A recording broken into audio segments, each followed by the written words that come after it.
Hello and welcome to Tarot Sherpa. I'm Christine, and today I will be your guide through the Sufi Tarot.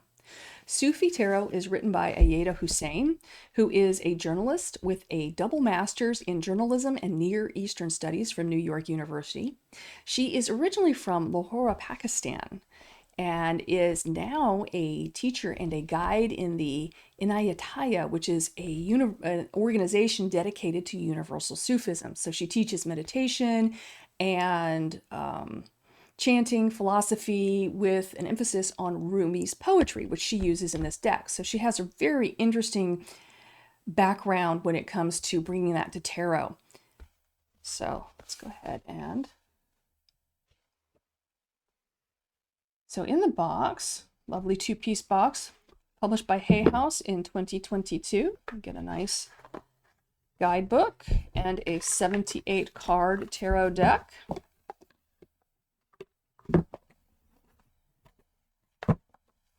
And like most tarot decks, it is 22 major arcana, 56 minor arcana in 4 suits. You get staffs, cups, swords, and coins in your tarot deck here. So just a tad bit different, but it adds to the flavor.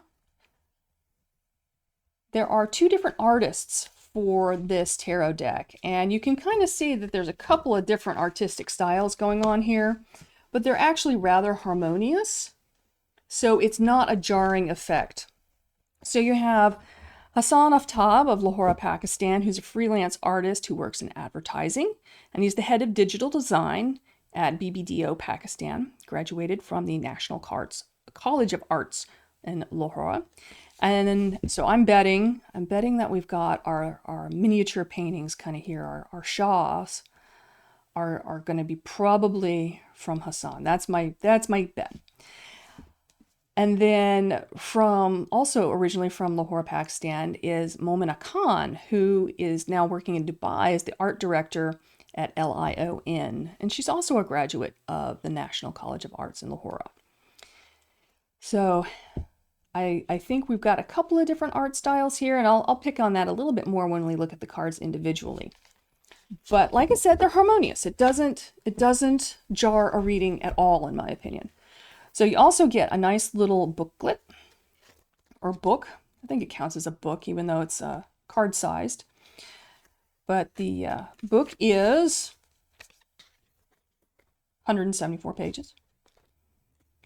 And you get an entry for every card. It is not illustrated, but you do get upright and reversed meanings. Some cards have, you get the keywords for each.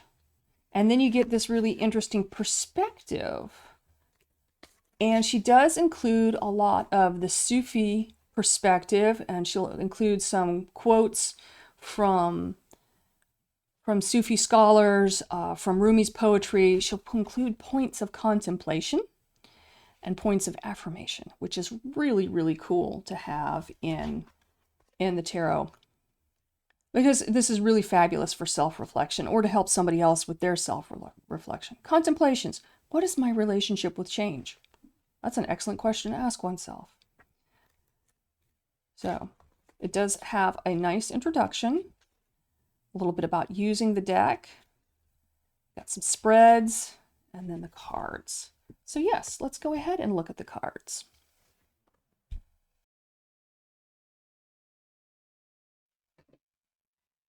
So let's go ahead and look at the cards, beginning with the Fool, or Salik. So all of the major arcana is actually written in, I guess, Arabic.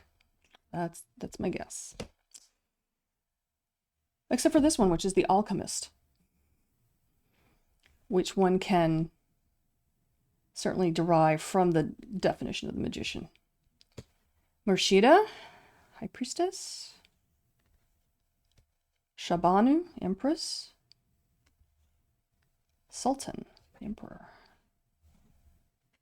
But still using a lot of the same imagery. We had the image of the ram for Aries. You know, the hardness of the mountains. Yeah.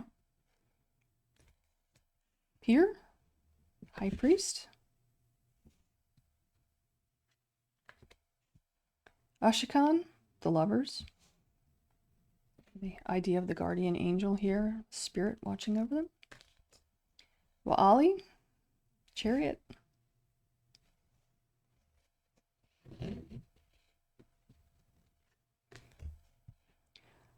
Huwat, strength. She's got a little ducky in her hand there too. 9, dervish, the hermit. Taharka, falak, the wheel. And if I'm butchering the language, I apologize. Not familiar. So, interesting note here that Jalal al-Din Muhammad Rumi, or Rumi as he's known now, Rumi is actually a locational name. He was born in 1207 and he died in 1273. He was born in what is now Afghanistan. Here's Adal, justice. But he did most of his work as a poet and a jurist and an Islamic scholar in what is now Turkey. But back in the day, Taslim, hanged man, that was still called Rum or Rome, or to be of Rome was Rumi. And so that is how he is known today. Maut, death or transformation. Sabr, temperance.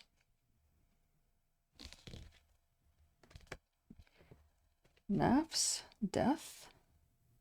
But notice we've got this, excuse me, not death, the devil. But there's a way out. We've got this portal here. You can't actually see the figure that's changed. You just see this shadow. It's very Plato's cave. Minar, tower. Sitara, star.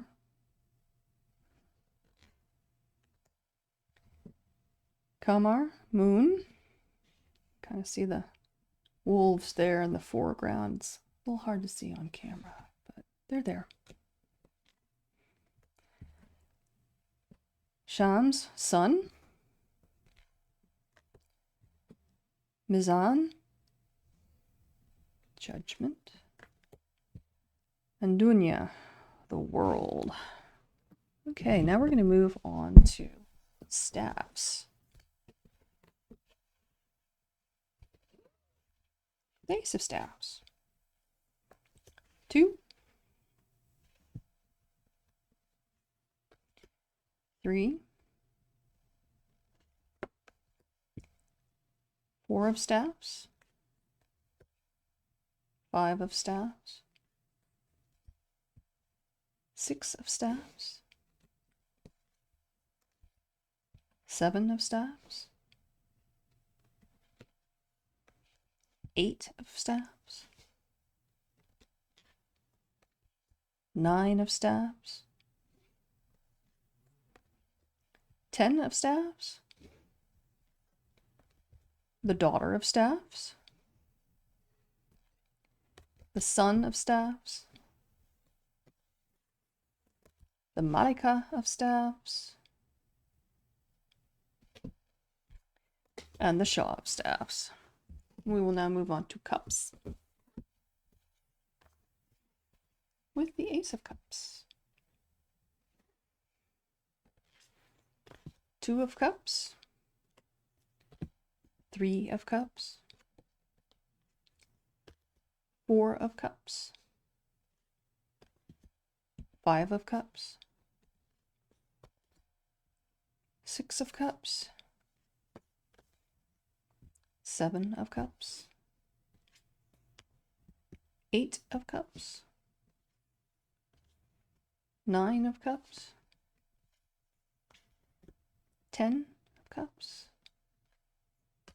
Daughter of Cups, Son of Cups, Malika of Cups, and the Shah of Cups.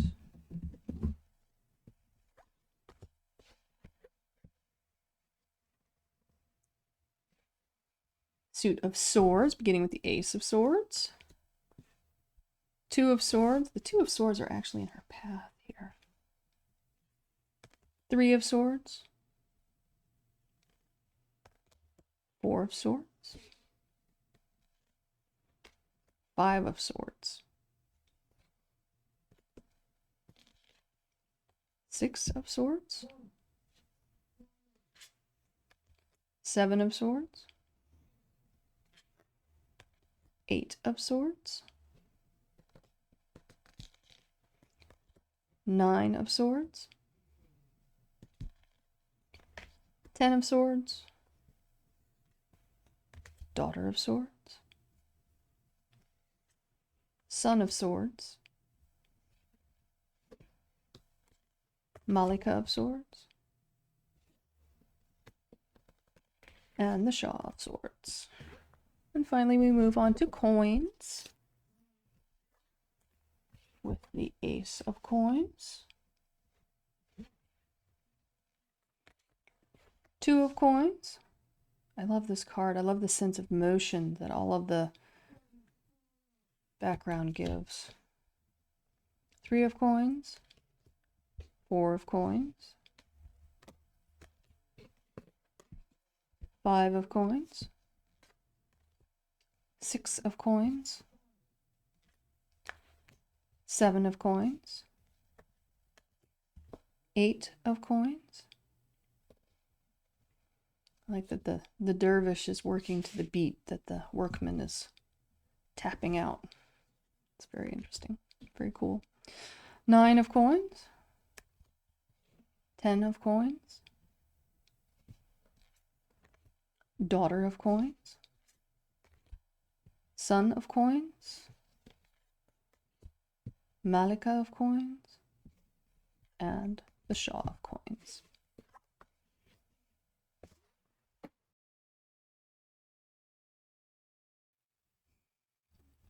Well, I hope you enjoyed our journey through the Sufi Tarot.